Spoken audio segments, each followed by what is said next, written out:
Yeah. So we're doing Charitamrita, Adi Lila, chapter 7, entitled Lord Chaitanya in 5 features. And we're starting with text 101. Krishna Bhakti Karo Ihar Sabar Santosh, Vedanta na Shuno Kene, Tar Ki Ba Dosh. So this is Prakashananda Saraswati talking. He says, Dear sir, he's addressing to Lord Chaitanya, there is no objection to your being a great devotee of Lord Krishna.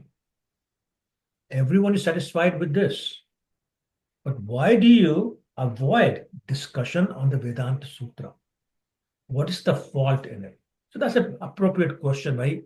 I mean, after all, Vedanta is Vedanta. Why would you not discuss it? What's the problem or what's the fault in discussing Vedanta Sutra? So somebody read the purport, then I'll explain what Prabhupada is saying here.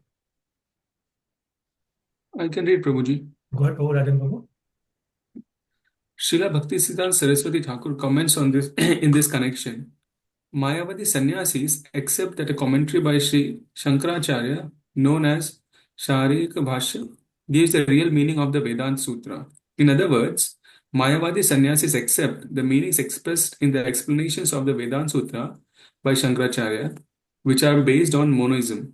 Thus, they explain the Vedanta Sutra, the Upanishads, and all such Vedic literatures in their own personal way. The great Mayavadi sannyasi Sadanand Yogindra has written a book known as Vedanta Sara, in which he writes, Vedanto nam Upanishad pramanam tad upakarini sharirak sutradini cha. According to Sadanand Yogindra, the Vedanta Sutra and Upanishads, as presented by Sri Shankaracharya in his Sarika Bhashya commentary, are the only sources of Vedic evidence. Actually, however, Vedanta refers to the essence of Vedic knowledge and is not a fact that there is nothing more than Shankaracharya's Sharika Bhashya. There are other Vedanta commentaries written by Vaishnava Acharyas, none of whom follow Sri Shankaracharya or accept the imaginative commentary of his school. Their commentaries are based on the philosophy of duality. Monoist philosophers like Shankaracharya and his followers want to establish that God and the living entity are one. And instead of worshipping the supreme personality of Godhead, they present themselves as God. They want to be worshipped as God by others. Such persons do not accept the philosophies of the Vaishnava Acharyas, which are known as Shuddha purified monoism, Shuddha Dvaita, purified dualism, Vishisht Advaita, specific monoism, Dvaita Advaita, monoism and dualism, and Achinta Bheda Bhed, the inconceivable oneness and difference. Mayavadis do not discuss these philosophies, for they are firmly convinced of their own philosophy of Keval Advaita, exclusive monoism. Accepting the system of philosophy as the pure understanding of the Vedanta Sutra, they believe that Krishna has a body made of material elements and that the activities of, of loving service to Krishna are sentimentality. They are known as Mayavadis because, according to their opinion, Krishna has a body made of Maya, and the loving service of the Lord, executed by devotees, is also Maya. They consider such devotional service to be an aspect of fruitive activities, karma kanda. According to their view, bhakti consists of mental speculation or sometimes meditation. This is the difference between the Mayavadi and Vaishnava philosophies. Thank you, Prabhu. So, Prabhupada gives a really wonderful purport on this verse. So, first of all, he's explaining that the Mayavadis believe in monism. Monism basically means that there's no difference between soul and the Lord. They are one. And when we are in ignorance, we have a body, we think we have a body, and then we leave this body, we get rid of our ignorance, and we become one with God. So their idea is of leaving the body is that we become one with God. We become God, basically. And therefore, you say, I'm Narayan, you are Narayan, I worship you, you worship me. So that's the first thing. The second thing is, and the reason they are called Mayavadis, that they believe that when the Lord appears on this material world, It takes a material body. And the devotional service is nothing but Maya. What they don't, and they also don't believe in other um, Vaishnava Acharya's commentaries. And they say that there's only two. One is commentary by Shankaracharya, and other is there's only one, and that's a commentary written by Shankaracharya. No other commentaries is authentic, and the only commentary that matters, the only Vedic evidence there's there is the commentary by Shankaracharya. And we were explaining that the Vaishnava Acharyas just do not agree with that because we believe in duality. Duality means there is soul and the super soul, the Lord. And there are different philosophies being pointed out here. He points out Shuddha Advait, Shuddha Dvait, Vishishta Advait, Veda Advait, and Achintya Bheda Bhed. So which one sounds more familiar to us? Achintya Bheda Bhed. Achintya Bheda Bhed, which was espoused by Lord Chaitanya. And what does it say? It says that we, the living entity, are part and parcel of Krishna, as Krishna himself says in Bhagavad Gita, chapter 15, text 15, Mame Vaso Jevloke. Text 7. And that qualitatively we are one because we're part and parcel, but quantitatively we are not one, we are different because we are infinitesimal and Krishna is infinite. And the example is given of the ocean water in a tablespoon. So while qualities of the water in the tablespoon are the same as the water in the ocean, but there's a huge difference in the size. So same thing. The Lord is Vibhu, we are Anu. The Lord is infinite, we are infinitesimal. But qualitatively, we are the same. He is Sachidanand, we are Sachidanand. Okay? So again, the point being made, and we'll explain further in the next verse, is that they believe in monism, we don't. We believe in dualism. That they're two separate entities, us and Krishna, although we have common qualities. Okay? Any questions on that?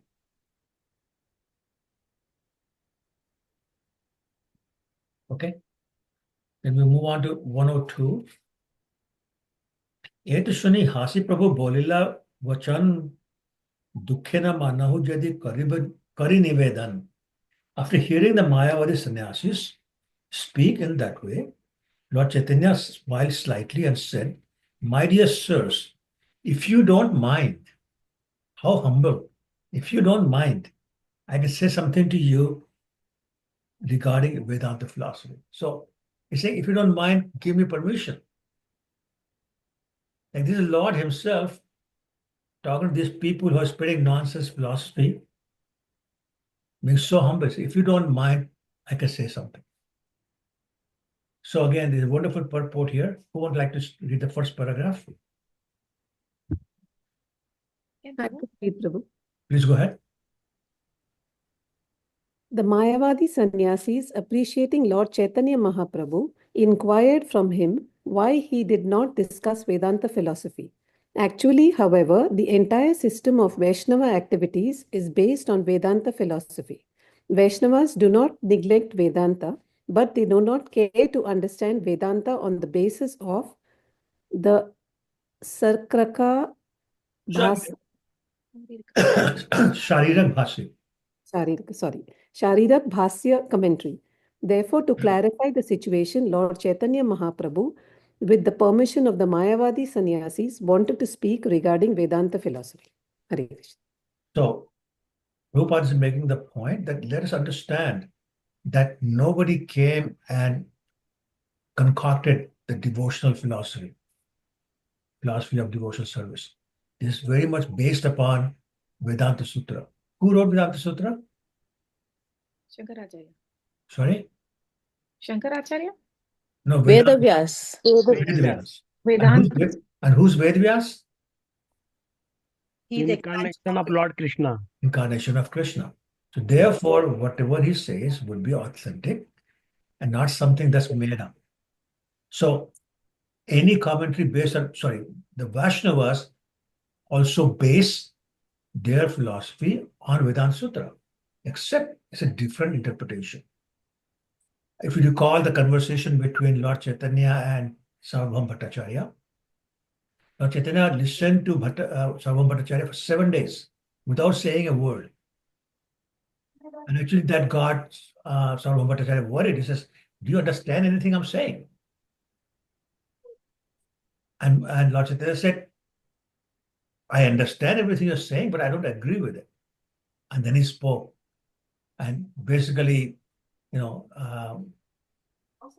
disagreed with everything that Sarvabhauma was saying and reestablished the real philosophy there. So the point being made in this paragraph is that devotional service, the devotional philosophy is very much based upon Vedanta and Vedanta Sutra. And next few paragraphs will explain further how so and why it is all genuine. So next paragraph, please. Can I read, Prabhu? Please go ahead. The Vaishnavas are by far the greatest philosophers in the world, and the greatest among them was Srila Jiva Goswami Prabhu, whose philosophy was again presented less than 400 years later by Srila Bhakti Siddhanta Saraswati Thakur Maharaj. Therefore, one must know very well that Vaishnava philosophers are not sentimentalists or cheap devotees like the Sahajiyas. All the Vaishnava acharyas were vastly learned scholars who understood Vedanta philosophy fully. For unless one knows Vedanta philosophy, he cannot be an acharya. To be accepted as an acharya among Indian transcendentalists who follow the Vedic principles, one must become a vastly learned scholar in Vedanta philosophy, either by studying it or hearing it. Yeah. Okay, thank you. So let's talk about three personalities: Sanatana Goswami, Rupa Goswami, and Jiva Goswami. So who was the spiritual master for Rupa Goswami and Sanatana Goswami? Chaitanya Mahaprabhuji himself. Lord Chaitanya. And who's Lord Chaitanya? Lord Krishna. So is he going to give some wrong interpretation? No, he won't. And who was the spiritual master of Jiva Goswami? Sanatana Goswami? Rupa Goswami Prabhu? Rupa Goswami. Yes, Rupa Goswami. So would Rupa Goswami teach anything that's not quite proper to Jiva Goswami? No. So if you look at the disciplic succession, Lord Chaitanya, Rupa Goswami, Jiva Goswami. Jiva Goswami also had special mercy of Lord Chaitanya right from childhood. He was so learned that he actually wrote more than 400,000 verses. More than 400,000 verses, all by one person. And all the Sandarbhas are written by him, Gopal Champu is written by him. All this so authentic. And so they had studied Vedanta, Vedanta Sutra, other literature very, very carefully, very, very scrutinizingly. If you know the Shat Goswami Ashtakam, Srinivasacharya, what did he say? After having scrutinizingly studied all the scriptures, they have come back with the philosophy. So they were not working in vacuum.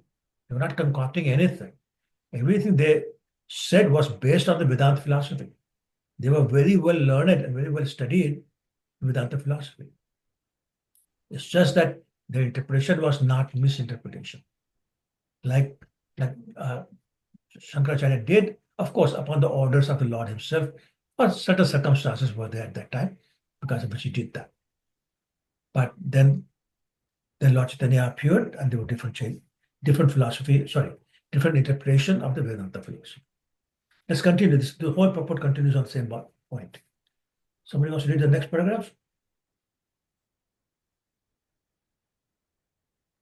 I'll read Prabhuji. Please go ahead. So Bhakti develops in pursuance of Vedanta philosophy. This is stated in Srimad Bhagavatam 1.2.12. Tat Shraddha Dana Munayo Jnana Vairagya Yuktaya Pashyanti Atmani Chatmanam Bhaktya Sruta Grahitaya.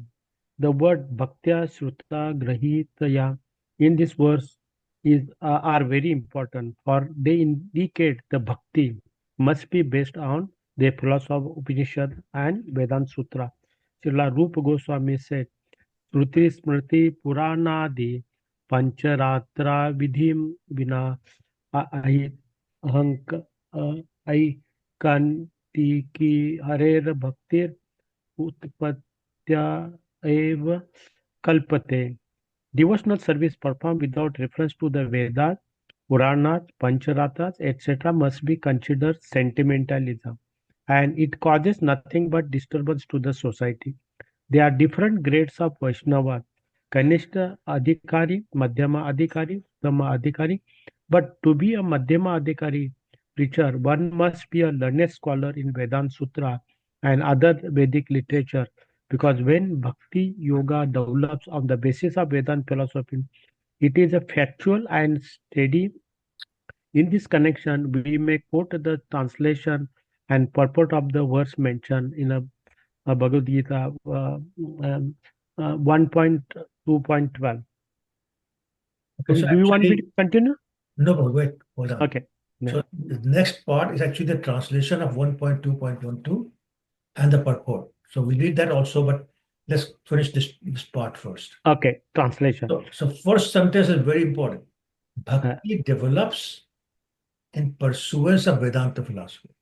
In other words, Bhakti independent of Vedanta philosophy is not Bhakti. That should be very clear to every one of us. Bhakti is nobody's concoction. Bhakti is not pure sentimentalism. Prabhupada used to say that philosophy without, what did he say? Philosophy without sentiments? No, sorry. Philosophy without religion is sentiment, right, Prabhu? No. Anyway, it'll come to me. The point is that bhakti and philosophy go together. And bhakti is based on Vedanta philosophy. So there is a, excuse me, there is a verse that we're going to talk about in the next translation, where it basically says bhakti must be based upon the philosophy of the Upanishads and the Vedanta Sutra, whether from hearing it or from studying it, but it must be based upon that. So like blanket statement, it must be based on Vedanta philosophy. Otherwise, oh, that's right, thank you. Religion without philosophy is sentiment, and sometimes fanaticism, but philosophy without religion is dry knowledge, something like that. So the point is that bhakti has to be, in order to be authentic, bhakti has to be based upon the Vedantas and the Upanishads, etc. Right? Otherwise, anybody can say, I'm bhakta of this thing or bhakta of that thing. You know, I remember going one time to Jagannath Puri, and I went to Gundicha temple, and as soon as you enter the gate, there's a tree, big tree. Somebody's standing there with 7 small stones, and then made like a tower of 7 stones. They were asking everybody to pay 1 rupee and do the worship. I'm bhakta of this pair. So, I mean, you can do whatever you want, but it's not based on the philosophy, the Vedanta, the Upanishads, etc., etc. It's not bhakti. So, by definition, bhakti is based upon Vedanta. And as a matter of fact, this clarified even more. This is a quotation from Sri Rupa Goswami in Nectar of Devotion, which is saying, Shruti Smriti Puranadi Pancharatri Vidhimbu. Without the basis of Vedas, the Shruti, Puranas, the Smriti, Pancharatra or Puranas, Pancharatra, which is the devotional service process as done by the Narad Muni. Without all that, if anybody is trying to perform bhakti, it's simply creating disturbance in the society, meaning it's not real bhakti. So real bhakti has to be based upon Shruti, Smriti, Purana, the Pancharatra. Okay? Is that clear? I mean, that's the most important point being made. So the point that Lord Chaitanya is trying to make to Prakashananda Saraswati is that, yes, I'm doing bhakti, but don't think it's not based on Vedanta. It is based on Vedanta. And then in the translation of 1.2.12, that has been copied from Srimad Bhagavatam, actually. So let's read that. Somebody wants to read this translation? Prabhu, I'll read. Please go ahead, yeah. Translation, Bhagavatam 1.2.12. The seriously inquisitive student or sage, well equipped with knowledge and attachment, realizes their absolute truth by rendering devotional service in terms of what he has heard from the Vedanta Sutra. Shruti. Purport. The absolute truth is realized in full by the process of devotional service to the Lord, Vasudev, or the personality of Godhead, who is full-fledged absolute truth. Brahman is his transcendental body, effulgence, and Paramatma is his partial representation. As such, Brahman or Paramatma realization of the absolute truth is but a partial realization. There are 4 different types of human beings: the karmis, the jnanis, the yogis, and the devotees. The karmis are materialistic, whereas the other 3 are transcendental. The first class transcendentalists are the devotees who have realized the Supreme Person. The second class transcendentalists are those who have partially realized the plenary portion of the Absolute Person. And the third class transcendentalists are those who have barely realized the spiritual focus of the Absolute Person. As stated in Bhagavad Gita and the other Vedic literatures, the Supreme Person is realized by the devotional service, which is backed by full knowledge and attachment from the material association. We have already discussed the point that devotional service is followed by knowledge and attachment from the material association. As Brahman and Paramatma realization are imperfect realizations of the absolute truth, so the meaning of realizing Brahman and Paramatma, that is the paths of Jnana and Yoga, are also imperfect means of realizing the absolute truth. Devotional service, which is based on the foreground of the full knowledge combined with attachment from the material association, and which is fixed by dint of the oral reception of the Vedanta Shruti, is the only perfect method by which the seriously inquisitive student can realize the absolute truth. Devotional service is not, but therefore meant for the less intelligent class of transcendent. Thank you. There are Hare Krishna. Hare Krishna. So actually, the verse before this, 1.2.11, is a very famous verse. It says, Vadanti tat vidas tattam yad jnanam advayam brahmeti paramatmeti bhagwan iti shabdate. It's saying that absolute truth is known in 3 features: Brahman effulgence, Paramatma the super soul, and Bhagwan the personal feature of Supreme Personality of God. And so here, the reference being made is that those who only understand the Brahman effulgence aspect of the absolute truth are the lowest kind of transcendentalists. Right? And transcendentalist has been defined as either jnani, or yogi, or bhakta. Right? So you have karmi and transcendentalists. Karmi, as we know, fruitive activities, and then transcendentalists are jnanis, yogis, and devotees. So then the second feature of the absolute truth is called Paramatma.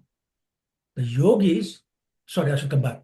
So Brahman effulgence is understood by jnanis, and they think there's nothing beyond that. Then the Paramatma feature is the next feature, which includes Brahman effulgence, is understood by the yogis, and they focus on that. So they're called second class. Then first class is the one who understands the personal aspect of the Lord, which also includes the super soul, as well as the Brahman effulgence, which is basically the bodily rays of the Supreme Personality of God. So the one who understands the personal feature also understands automatically the super soul feature as well as the Brahman effulgence feature. Is that clear? So therefore, the knowledge of the devotee who is understanding the personal aspect of Supreme Lord, is complete. Others are not wrong, but incomplete. Okay?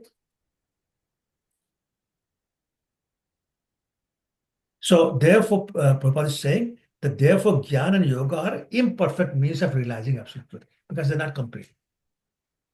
Whereas devotional service is complete because it's perfect because it includes all three. Okay?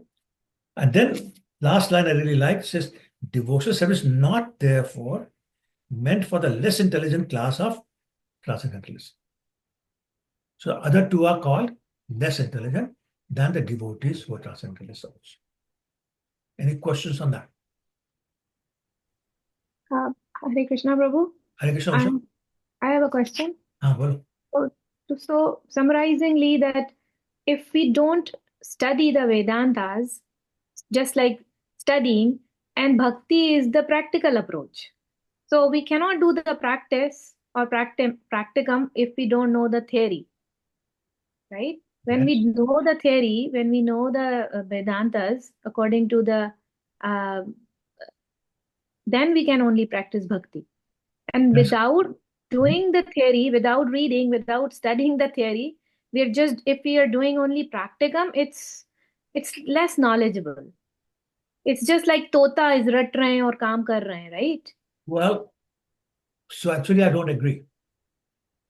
Okay. I'll tell you, if you go back to Srimad Bhagavatam, first canto, chapter 2, text 7. It says, Vasudeva Bhagavate Bhakti Yogen Prayojita Janeti Ashu Vairagyam Jnanam Chayat Ahatukam. It's saying that the person who's performing pure devotional service, he automatically gets the knowledge and the renunciation required to continue with his devotional service. And I'll give you an example of Gaur Krishnadas Babaji Maharaj. Who was he? Spiritual master of Bhakti Siddhanta Saraswati Thakur. Right, exactly. So he was, Gaur Krishnadas Babaji Maharaj was totally illiterate. He was not educated. And Bhakti Siddhanta Saraswati Maharaj was so literate that he was given the title Siddhanta Saraswati, which means pinnacle of knowledge. Pinnacle of knowledge. So that personality whose pinnacle of knowledge is begging the so-called illiterate person for initiation. There must be something that we don't understand why. Right? He must be seeing something. So what he's seeing is that the so-called illiterate person is a pure devotee. Therefore, all the knowledge of scriptures is automatically revealed to him without having to study the Vedas or the scriptures. Right? Krishna says Bhagavad Gita also, Bhaktya Mam Abhijanati. Only by devotional service can you know me, which means devotional service gives you knowledge. Right? Usha, you following me? I am actually, but then this is the opposite what you are saying here. How? Then this is opposite here, that it must be a Vedanta philosophy. What is it saying? That No. So let me explain again. yeah, What I said was bhakti is based upon Vedanta philosophy. It's not independent, it's not concoction. It's based upon. And most of us who are not pure devotees must study, if not Vedanta, at least the essence of Vedanta, which is Srimad Bhagavatam, to get the knowledge required to develop pure devotional service. But when somebody is a pure devotee, they don't have to do that. You and I need to do that because we're not pure devotees. Right? And by studying this, we'll develop more and more devotional service. And hopefully, by the mercy of the devotees and the Lord, we'll become pure devotees, in which case we'll not need to study anymore. But all the knowledge will be automatically revealed to us. Until then, we have to study. So does that sound like contradictory to you, or does it make sense? it's okay. No, don't say okay. If not, you don't understand it, you ask. I understand it, yeah. That it's based on the Vedanta. Yeah, so main point I was making For us, but for pure devotees, no. Whether it's pure devotee or impure devotee like us, Bhakti is based on Vedanta. There's no question about that. Okay, because it's not this. You don't have Bhakti for you, Bhakti for him. Bhakti is Bhakti. Okay, we may be impure, we may not be pure, but Bhakti itself doesn't change, and that Bhakti is based upon Vedanta, which we read in the form of Srimad Bhagavatam and other literature like Charitamrita, like Bhagavad Gita, other literature written by the Goswamis in support of the Vedic literature, so on and so forth. Mm. So we are gaining knowledge, and as we gain knowledge, our devotional service increases. But I was making the other point by giving the example of Gaurakrishna Babaji Maharaj that if you are pure devotee, all the knowledge is automatically revealed to you. So one way or the other, you have knowledge. In one case, it's given to you; other case, you have developed it by study. But you're not ignorant in any case. Either way, I mean, Gaurakrishna Babaji Maharaj, Bhakti Saraswati Maharaj will not ask for initiation from a literally illiterate person if he didn't think this person knows anything. Well, this is total incompatibility. But he knew that all the knowledge is revealed to Gaurakrishna Babaji Maharaj automatically by the dint of his pure devotional service. I know, is it really confusing or am I making sense? so Bhakti, Kishore Babaji knew all the verses then? No, that's my point. You don't need to know the verses or the knowledge.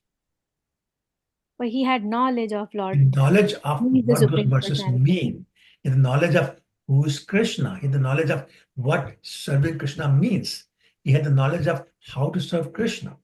He had the knowledge of the essence of Bhagavatam. Hmm.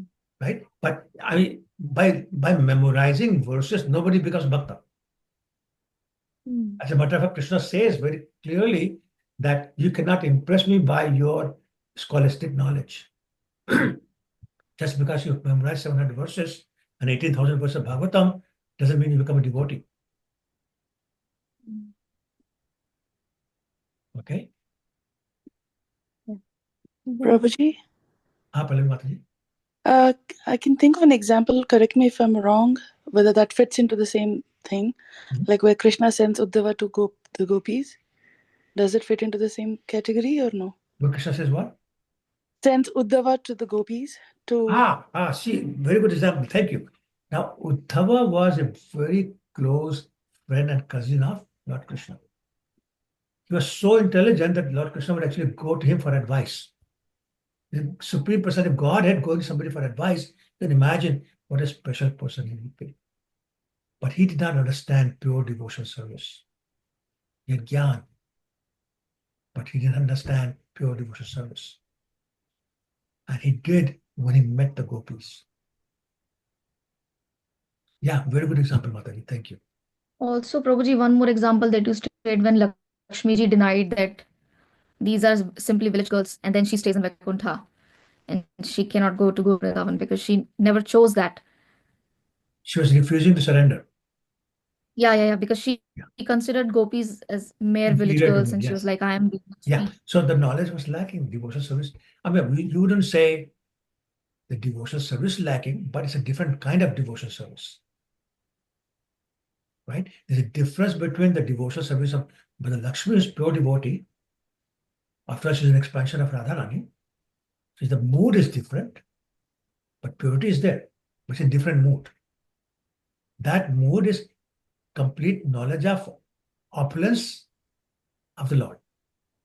Gopi Bhav is complete lack of knowledge of the Lord's opulence. So very different moods. Okay? Hare Krishna Prabhuji. Hare Krishna.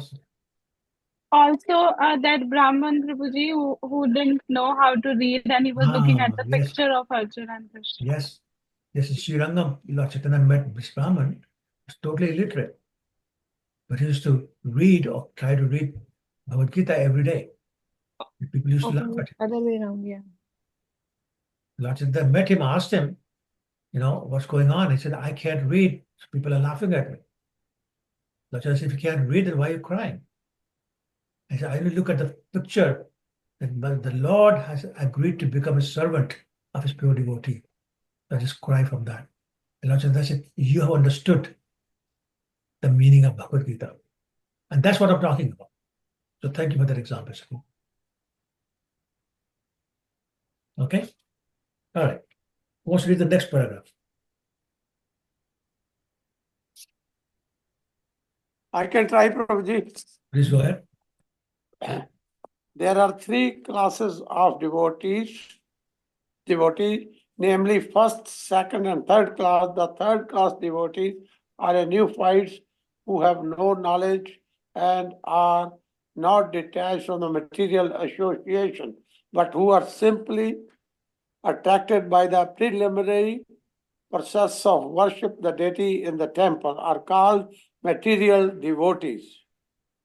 Material devotees are more attached to material benefit than transcendental profit. Therefore, one has to make definite progress from the position of material devotional service to the second class devotional position. In the second class position, the devotee can see four principles in the devotional line, namely the personality of the Godhead, his devotees, the ignorant, and the envious. One has to raise himself at least to the stage of second class devotee and thus become eligible to know the absolute truth. Right. So again, we have read this thing many, many times in different ways. But basically, three types of devotees: the Kanishtadhikari, Madhyamadhikari, Uttamadhikari, or the third class, second class, and first class. The third class being defined here is somebody who does service in the temple by recognizing the deity. But, excuse me, but they're attached to the material results. They're doing the service because they want some results. And then the second class is where they know the deity, the devotees of the deity, and those people are ignorant or envious. And Prabhupada is saying that one has to raise themselves at least to the stage of second class devotee to become knowledgeable or eligible to know the absolute truth. And the third class devotee will never know the absolute truth. This is one material results. Right? Let me, 5 रुपए का प्रसाद चढ़ाओ और 5 लाख रुपए के नाम पाओ. That's it. That's a third class one. That's third class, yes.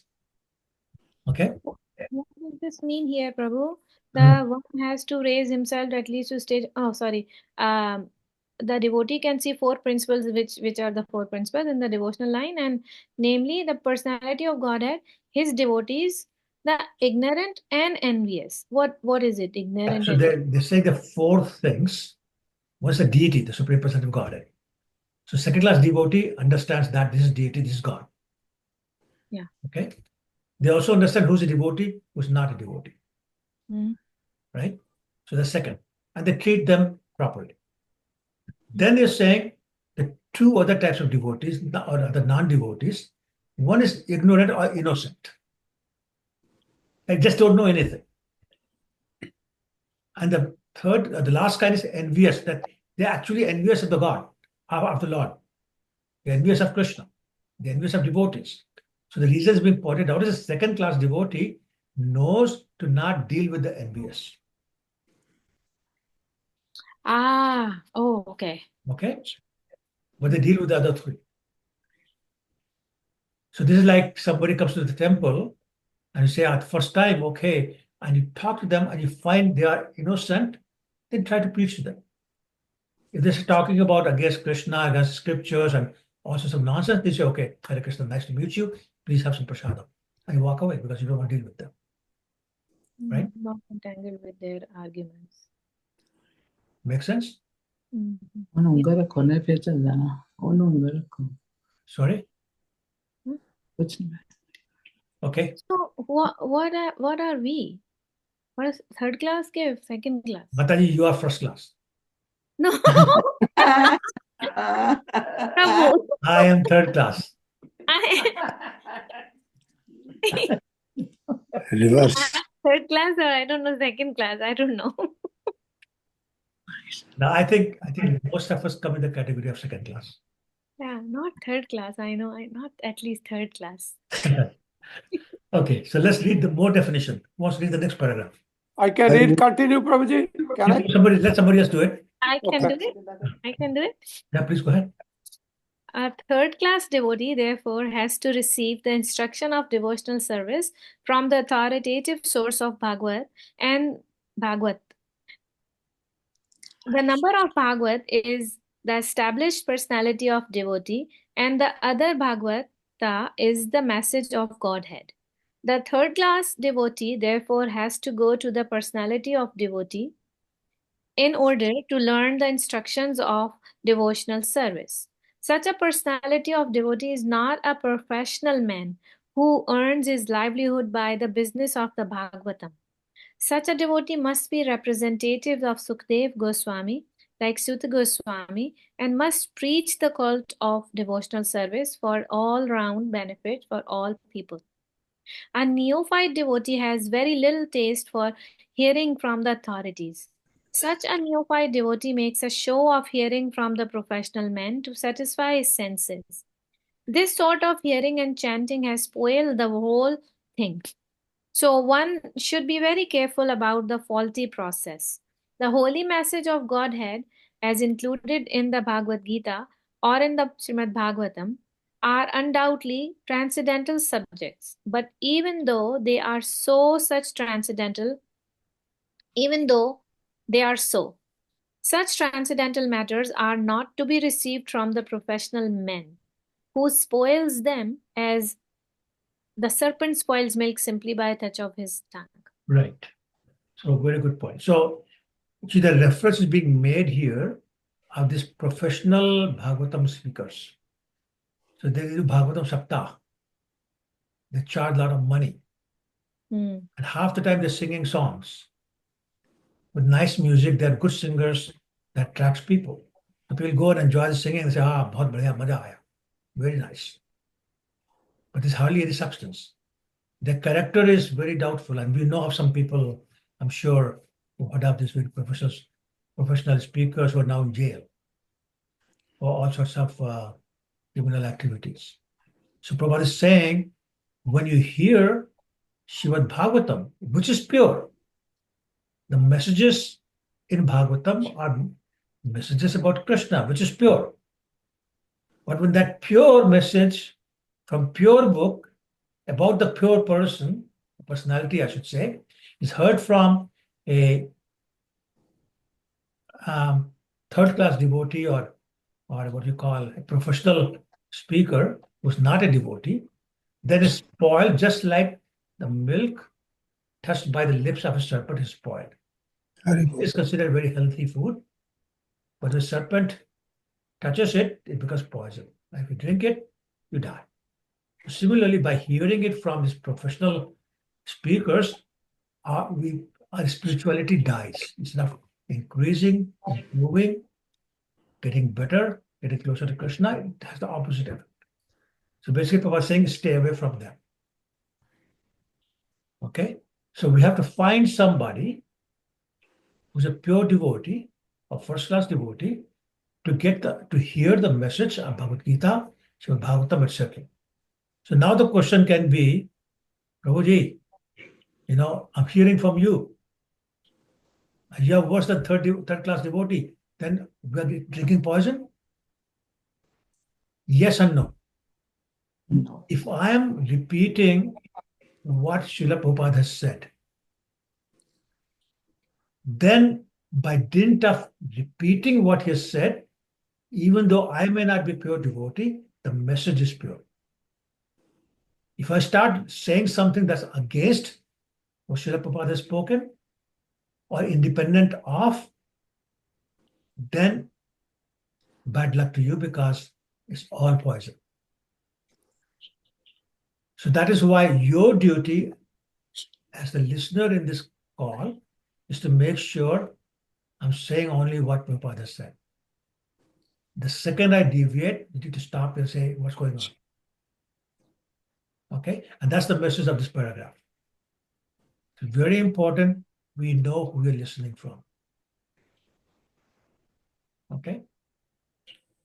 And that is why, sometimes ISKCON is accused of being very sectarian, very elitist, that no, only go to ISKCON.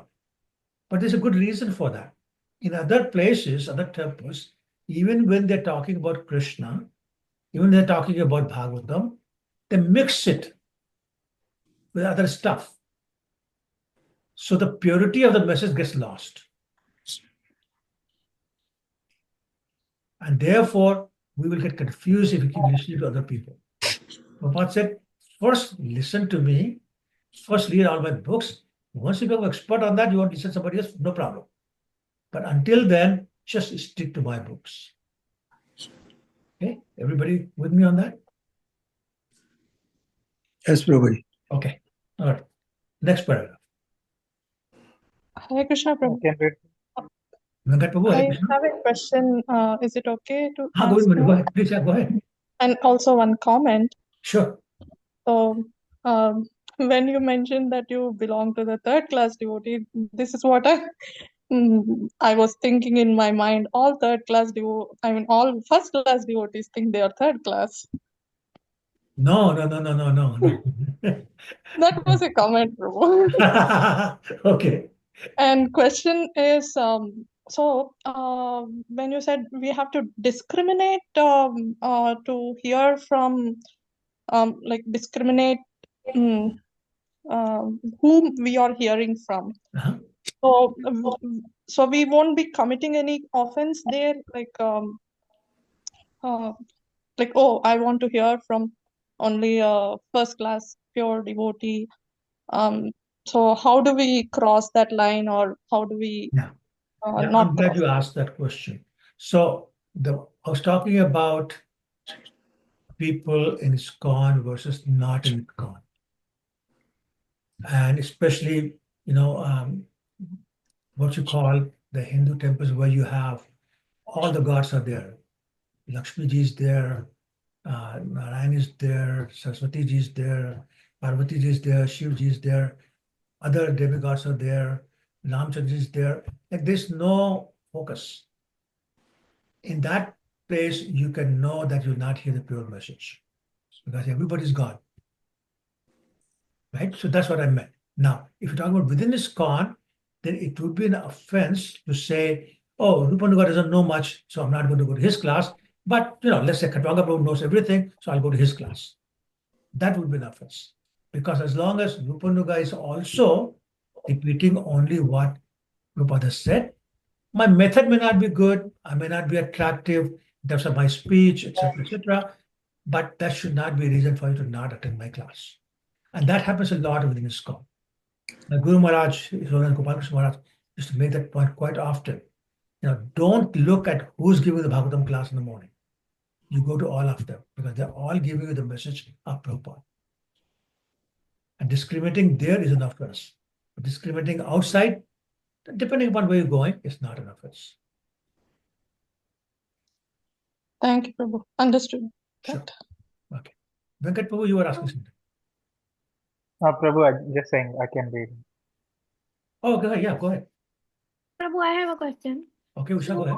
So in in BC, now in Vancouver, there are lots of people come from India to give the Bhagavad Katha for 4 days, 5 days, but they are not from ISKCON. However, they sing a lot and they tell the small, Lila stories. So should we not go and hear from them? Well, again, the chances are you'll be misled, you'll be confused, and you'll be spending time on things that are not pure messages. Look at the motivation. Why are they there? Why have they traveled all the way from India to BC? To make some money? Yeah, Are they charging money for this? and all they come. Well, that's what I'm saying. So I know a lot of people, and that's why I was saying that many of those people are in jail now. And I mean, as we speak, they're in jail. Why? Because they were not pure devotees. They were doing all sorts of nonsense. They're impressing, for example, impressing women with their knowledge, and they're taking advantage of that. So that's not a pure devotee. And the message we are giving, Prabhupada is giving here is, hear from a non-devotee, you get hurt because it's poison.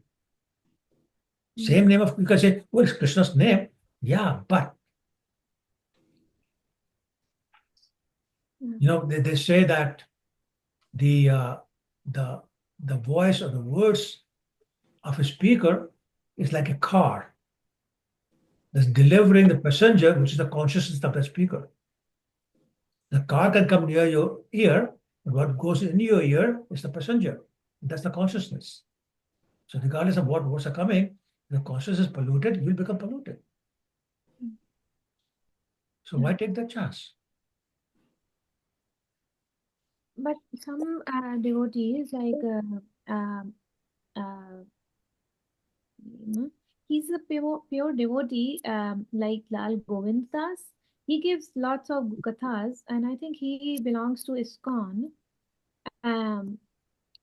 He charges. Like, he doesn't charge in a way that charge, but then it costs a lot when they come. They say, we come with our old band and everybody and lots of devotees too. So accumulatedly, it's a lot of money if you want to have them to have a katha. So is it also not correct? Or Well, so I don't want to comment on him, but I know that he's not allowed anymore by ISKCON to give classes. I know at least in North America he's not. He may not be also allowed other places. So something obviously happened. Again, I don't want to comment because he's a ISKCON person. I have a lot of respect for him. yeah, But something he's happened. a good devotee. Okay. Hare Krishna, Prabhuji. Hare Krishna, Devdani. How are you, Prabhuji? All good? Not bad. Thank you. How are you? I'm good, Prabhuji. Prabhuji, I have one question. Yeah. Actually, like two parts in that. Okay. So one is like lot of other Vaishnav Sampradayas also, like in extension with what Usha Mataji was asking. So lot of other Vaishnav Sampradayas also, where there are great speakers and like we can understand, like really people respect them a lot, and they too speak about Bhagavatam and all. So isn't it that we should sometimes also listen to them, or if by chance we are getting an opportunity sometimes, so we should not ignore, rather we should listen to them, because ultimately it's about Krishna. So Okay, the one, I think we're yeah, spending too much time on this topic. I am not saying nobody else is ISKCON is pure devotee. I'm not saying that at all. You know, I come from Gaudiya Math, and I know there's yeah, so many people of pure devotees Gaudiya Math. I mean, after all, Prabhupada was Gaudiya Math, yes, right? I mean, our whole lineage is Gaudiya Math, right? So I'm not talking about that. I'm saying that yes, there are other three sampradayas also, and they are pure devotees in there, but their message is different, their mood is different. Shri Sampradaya, for example, is opulence, right? yeah. Ours is not opulence. So mood is totally different. So do you want to get confused? Go ahead. I'm not stopping anybody, but I'm saying, Prabhupada said, read my books first. Once you understood them all, you want to go somewhere, go ahead. But so what's the burning desire to go outside of what Prabhupada has given us? He says, everything you need is in my books. So why don't we just listen to him? And once you've read all of them, you say, I understood everything. You want to go outside? Go ahead. Nobody's stopping you. You know, and I'm definitely not saying that purity does not exist outside of ISKCON. I'm not saying that. I'm just saying you have to be careful. A lot of these professional speakers are not pure. And we know so many because they're in jail now. Yeah. Okay. Sakhi Swarupa, I know you had your hand up and you got tired, I think, your hand down. So if you have a question, No, Prabhuji, you said that we've already spent a lot, so I thought let it be. no, it's I'll okay. ask you. No, you were very I'll ask patient. Okay. All right. Okay. So let's do the last paragraph. Okay, I can read, Prabhu. Go ahead, Venkat Prabhu. Yeah. Hare Krishna. A sincere devotee must therefore be prepared to hear the Vedic literature like the Upanishads, Vedanta Sutra, and other literatures left by the previous authorities or Goswamis for the benefit of his progress. Without hearing such literatures, one cannot make actual progress, and without hearing and following the instructions, the show of devotional service becomes worthless and therefore a sort of disturbance in the path of devotional service. Unless, therefore, devotional service is established on the principles of Shruti, Smriti, Purana, and Pancharatra authorities, the make show of devotional service should be at once be rejected. An authorized devotee should never be recognized as a pure devotee by assimilation of such messages from the Vedic literatures. One can see all the pervading localized aspect of the personality of Godhead within his own self constantly. This is called samadhi. Correct. So basically, Prabhupada said in a much better way than I was saying. It's basically what I was saying. You know, you have to be careful about people who don't understand the message. They're making a show of this. And that's very hurtful because we are innocent, we don't know. Okay, he says, without hearing and following the instructions. So if they're not following the instructions, the message that will come out is not going to be pure. You hear that message, we get their consciousness and we become contaminated. And that's the last thing we need. Okay? Yeah, I just want to make a comment there. First of all, most of these people come to give lectures and hold discourses in the different temples. They have been invited by the management, first of all, to promote the temples. The second thing, it will attract the more people to those temples, and that will financially benefit them. And most of these speakers comes there, they charge certain fees to come there. They don't come like to deliver the lectures free. And the other thing is what kind of preaching, what kind of principle they tell about the religion when they come there. When somebody goes there and listens to them, what we get out of that is nothing basically. They don't tell you to follow certain rules and regulations, and they don't teach you any kind of way what you have to follow and what you got to do in your daily life. That's right. That's right. And the other thing is our Guru Maharaj specifically mentioned that stay within the ISKCON, don't leave ISKCON. ISKCON can preach you from the beginning right to the end. And there are the philosophy, what you have just spoken, Prabhupada has left such a vast literature which we can never study. I could say myself could never finish up with his books in my whole life. Doesn't matter how much effort I do that. So why one thing what you have mentioned, there is no reason to leave ISKCON, or we don't need to study any books from outside ISKCON. Thank you, bro. Yes, that's correct. Okay, let's do 103. Yashuni bole sarva sannyasir sang, sannyasir gan, tomake dekhi beja che sakshat narayan. Hearing this, the Mayavadi sannyasis became somewhat humble and addressed Chaitanya Mahaprabhu as Narayan himself, who they all agreed he was. Amazing, the effect of association. Purport. Who wants to read the purport? Yes, Prabhuji, I can read. Yeah, go ahead, Devani. Mayavadi sannyasis address each other as Narayan. Whenever they see another sannyasi, they offer him respect by calling Om Namo Narayanaya. I offer my respect unto you, Narayan. Although they know perfectly well what kind of Narayan he is. Narayana has 4 hands, but although they are puffed up with the idea of being Narayana, they cannot exhibit more than 2, since their philosophy declares that Narayan and an ordinary human being are on the same level.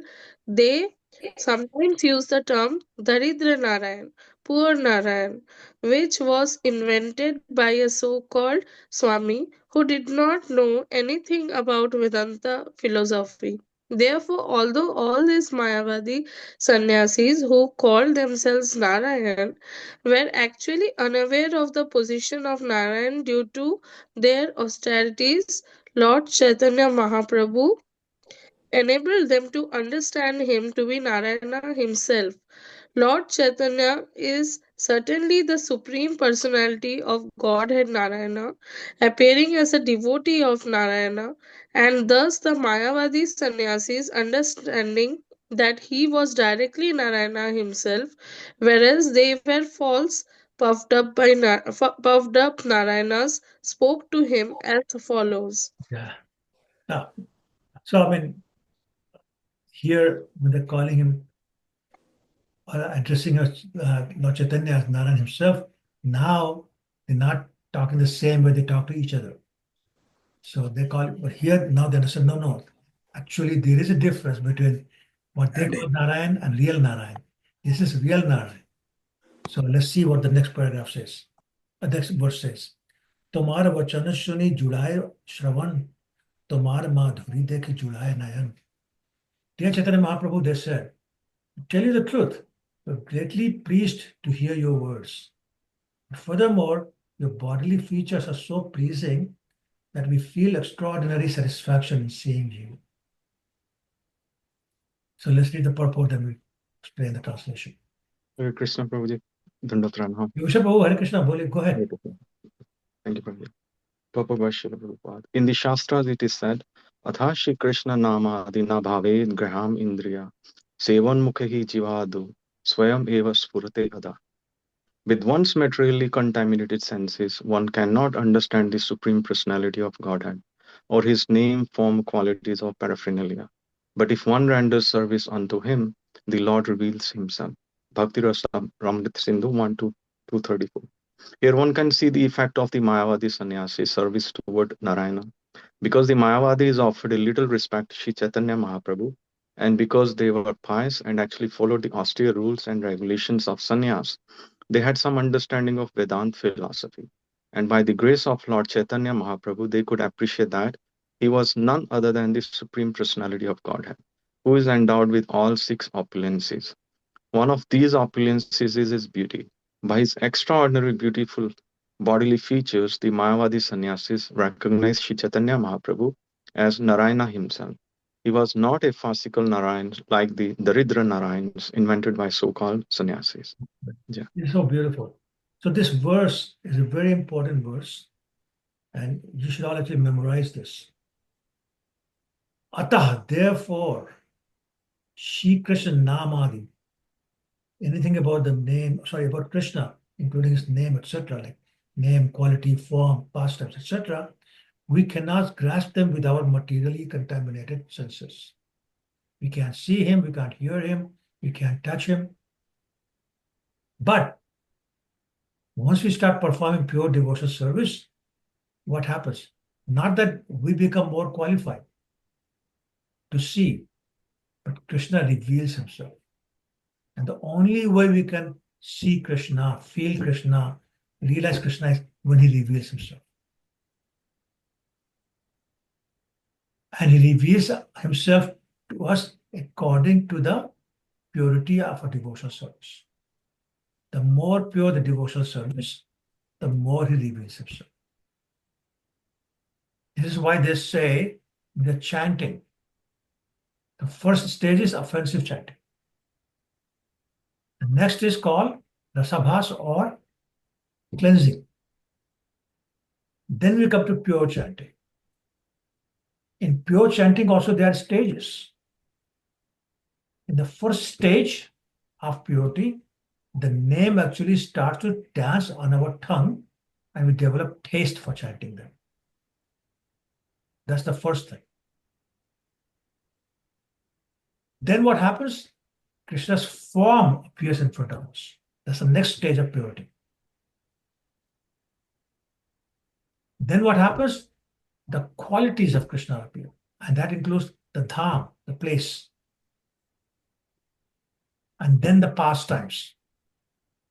And the pastimes don't just appear like you're watching TV. No, it's not like that at all. It's like you are in the pastime. You're participating in the pastime. Again, the point is the holy name is revealing itself. The Lord is revealing itself in direct proportion to the purity of the devotional service. We cannot simply qualify and say, now I'm qualified, and you have to show yourself. No. It's not about the quantity. It's about the quality. And nobody can insist, no, you have to do this, unless you're a pure devotee already. A pure devotee, no rules apply. Yashoda Maya can bind him. Gopis can make him dance. Radharani can make him cry. Because no rules apply there. But I'm talking about until you get to that point. Okay? So the point here being made is that because the Mayavadi sannyasis had already performed lots of austerities, the material contamination was absent from them. Therefore, when they became inclined to appreciate Krishna's beauty, Lord Chaitanya's beauty, which is one of the 6 opulences, Lord Chaitanya became merciful towards them. Still, it was his choice to be merciful or not. The sannyasis cannot claim it, but they're given by the mercy of the Lord. So this is therefore said, you get Lord either by his mercy or by the devotee's mercy. That's the only way. Okay, so here the Lord is giving his mercy directly. But when you think about it, who was merciful to the sannyasis before Lord Chaitanya? You remember the story. Remember that Brahmin that came to invite Lord Chaitanya at the house of Chandrasekhar Acharya? Please come to this dinner or lunch. Normally I would not invite you, but I want you to give your mercy to these people. So he was the devotee who brought the Lord. And because of that, Lord gave the mercy when he saw that they are inclined. Everybody understands that point? But that's how it works. Prabhuji, can I say something? Ruchira Mataji, go ahead. Prabhuji, chanting seems very tough. Of course it is. Like, if I would say you have to listen to every word, but then the mind goes within a fraction of a second somewhere else. Yes. And Krishna says, Abhyas konteya, but Abhyas fails after multiple attempts. So sometimes I wonder, it's a very difficult task. When will the purity come? How will it come? Because it's a little contradictory. On one end, everything comes from Krishna, and unless Krishna wants, you won't chant purely. But at the same time, you have to give your 100% and be pure in chanting. So in a way, it's Krishna's will that we are not chanting purely. No. So Krishna wants all of us to chant. He doesn't want us here in the material world. He's desperate to get us back. And he created the material world so we get out of the material world and remember him. So he wants us. He won't do anything to keep you away. He wants you. He says, my child, I'm missing you. I'm miserable because you're miserable. I mean, any parent will tell you how miserable they get when the child is sick. And Krishna has many sick children, billions and trillions of them. So he's really miserable. He wants us all back. So he does everything he can, positive and negative, take us back. How many times he himself comes as incarnations? Billions of incarnations. That's not enough. He takes a deity incarnation. He stands in the corners in the temples where nobody's serving him just waiting for somebody to come. That's not enough. He says scriptures. That's not enough. He says devotees to preach. And in the form of Lord Nityanand, he begs the rascals to please chant, falls at their feet. Lord himself falling at their feet. So he's doing whatever he can. It's us who still don't want it. But he doesn't stop trying. So therefore, he's given us every way we can. However, he does have one condition. That is, purity must be there. Because if you're not pure, you show up at his house, there'll be all sorts of riots happening there.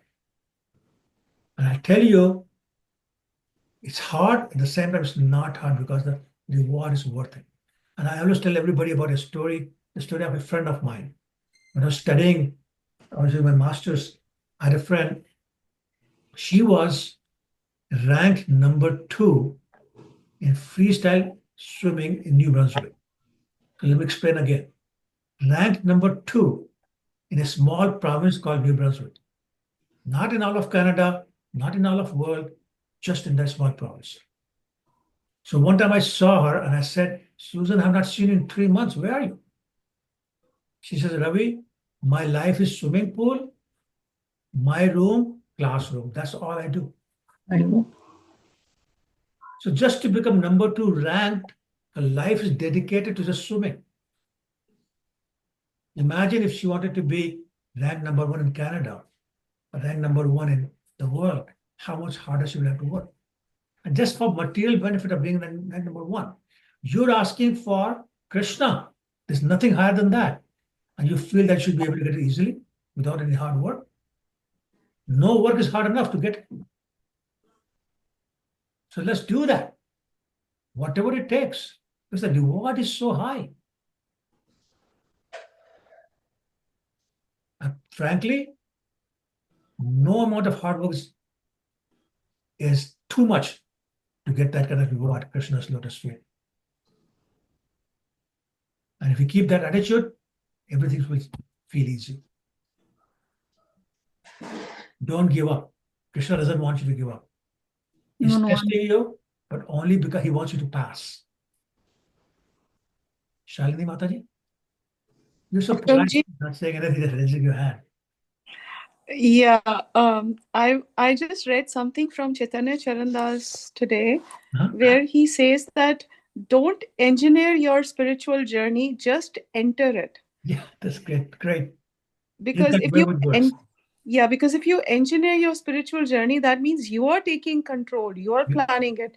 But when you enter, you are giving the control over to Krishna and let him design it for you, and you are just in the mode of surrender. That's right. Let's put it this way. Krishna's mercy that we got into ISKCON. It's Krishna's mercy that we have books written by Prabhupada. It's Krishna's mercy that Prabhupada came to America. It's Krishna's mercy that Prabhupada wrote those books. Krishna's mercy that those temples are made. Krishna's mercy that we can go to the temple. I'll tell you about a friend of mine who came from USA, and I said, let's go to the temple. He said, no. He dropped me at the door of the temple, went downtown, came back to pick me up, but did not come inside. That is unfortunate. So at least we don't have that kind of misfortune. Because Krishna is being merciful to us.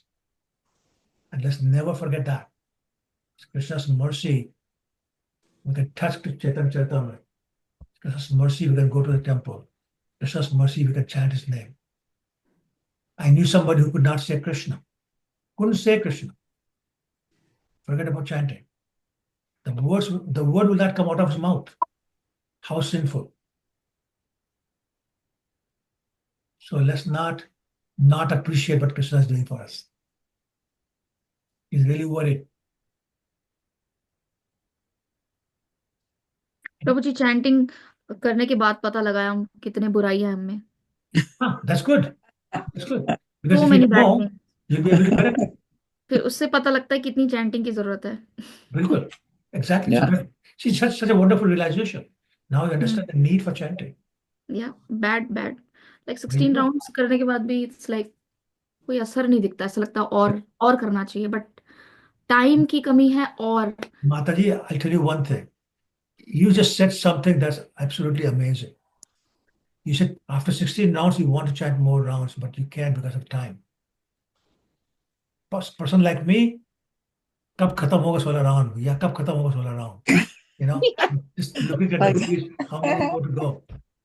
You know, so you're so lucky. You know, obviously speaking. आप ऐसा नहीं हो सकता, आपका कभी भी ऐसा नहीं हो सकता। I don't think so. No, आपका कभी ऐसा नहीं हो सकता। You're very हमारे lucky. जैसा होगा ना, हमने देखा है ना। अभी प्रभु जी गृहस्थ में है ना, तो हमें ऐसा लगता है कि क्या ब्लंडर कर दिया। अभी हमें एक रूम में बंद कर दो, एक माला पकड़ा दो और एक श्रीमद् भागवतम रख दो, तब जाके उद्धार होगा। अदरवाइज तो पता नहीं। No, Mataji. Most of the associates of Lord Chaitanya were grihasthas. Most of the associates, right? They were all grihasthas. Some were kings, not of responsibility. Pratap was king and Ramanand Rai was a governor. But they were pure devotees with all that responsibility. So don't worry about that. Krishna has given you responsibility, he'll help you fulfill it. You just depend upon Krishna. The only thing you have to worry about is how much am I depending upon Krishna? That's all. Everything is taken care of. बिल्कुल प्रभु जी, मेरा तो isolation हो गया। Nobody, people make fun of me. Prabhuji, in fact, I was listening to Chaitanya Charandas Prabhuji. So he was saying कि आपका गोल छोटा मोटा नहीं है. Your goal is Krishna. Yeah. And this is something beyond senses. तो इतना easy नहीं हो सकता. And that's why Srila Prabhupada and Mahaprabhu has given us this beautiful Maha Mantra. He was saying that this is so powerful. Actually, mantra, it encapsulates the potency, मतलब उसके अंदर. तो more we hear, actually हम लोगों से भी मुझे लगता है, जैसे मेरे से भी, हम कभी कभी बहुत धीरे करते हैं, but it is always said आप जोर से करो, जोर से करो. तो शायद वो कमी हमारे में ही रह जाती है चैंटिंग में, तो हम परफेक्ट नहीं हो पाते हैं. But like Trying to become perfect is the perfection. If you stop trying to be perfect, that's problem. Trying to be perfect, that's perfection. Don't worry how long it takes. As you said, you got on the train, stay on the train. Just don't get off. You'll be fine. Yeah. प्रभु जी chanting तो करते हैं, लेकिन कहते हैं ना, जब किसान बीज बोता है, इधर फेंक दे उधर फेंक दे तो बीज तो उग जाता है. ऐसे चैंटिंग करते कभी ना कभी. That's okay. You have to be careful. You have to keep uprooting the weeds. That's okay. That's natural. Weeds will come. Thank you. Any gardener will tell you the weeds will come automatically. Thank you. Keep them up. Okay. So I think we should stop here. And so we start with 105. 105 finished, Prabhuji. You finished it? No, Prabhuji, 105 is not finished. No, we're supposed to start 105. Yeah, so we start 105. Next. Okay. Any other questions or comments before we sign off? Prabhuji, I was saying that in a social setting, people kind of mock me and they think इसको पता नहीं क्या हो गया है, क्या कृष्णा कृष्णा, इतना क्या कृष्णा कृष्णा लगा रखा है. You know, when they इतना mock कैसे? you, in mocking you, they become Krishna conscious because they say क्या कृष्णा कृष्णा लगा रखा है. They're chanting Krishna's name because of you. They don't even know it. They're getting the benefit of your. They ask me कि क्या तुम किसी से मिल ली हो या तुम किसी कॉन्टैक्ट्स में हो, इतना चेंज क्यों है. मेरे पेरेंट्स भी बहुत शॉक्ड थे.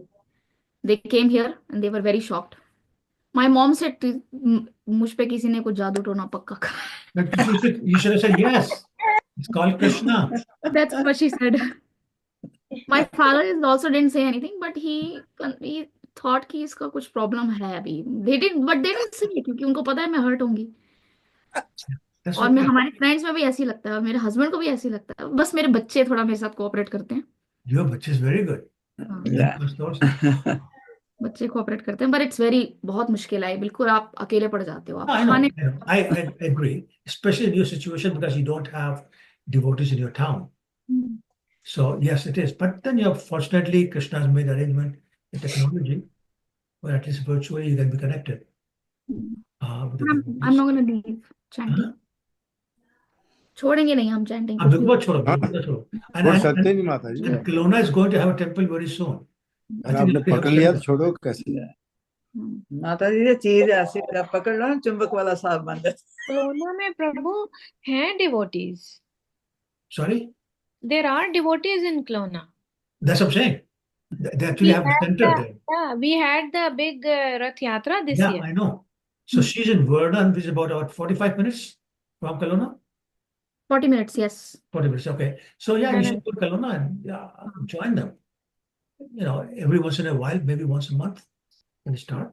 Yeah, 45 minutes. So Sundays you might wanna go there because technically the temple I go is 55 minutes from my house. That's